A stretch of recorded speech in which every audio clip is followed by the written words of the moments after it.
সাধারণ এক নারী। সেই যুগে দ্রৌপদীর ছিল সম্মান, দাম্ভিকতা, প্রতিবাদী সত্তা। কলিযুগে দাঁড়িয়ে আমারও আছে দাম্ভিকতা, সম্মান ও প্রতিবাদী সত্তা। যুধিষ্ঠির যখন পাশা খেলায় পাঞ্চালীকে বাজি রেখেও হেরে গিয়েছিলেন, দুঃশাসন যখন ভরা সভায় দ্রৌপদীকে বিবস্ত্র করতে ব্যস্ত, স্বয়ং কৃষ্ণ তখন সহায়তা। কিন্তু এ যুগে কোথায় তিনি?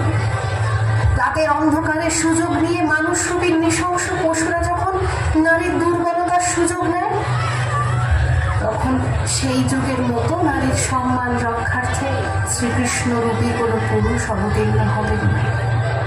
সর্বদা লড়াই করে নিজের সম্মান নিজেকেই রক্ষা করতে হবে। অধিকারের সঙ্গে আপোষ না করে অগ্রগামী হয়ে উঠতে হবে। আর থাকা যাবে না বসে চুপচাপ। এ সমাজের লক্ষ্মী নয়, কালীর তোর অভাব।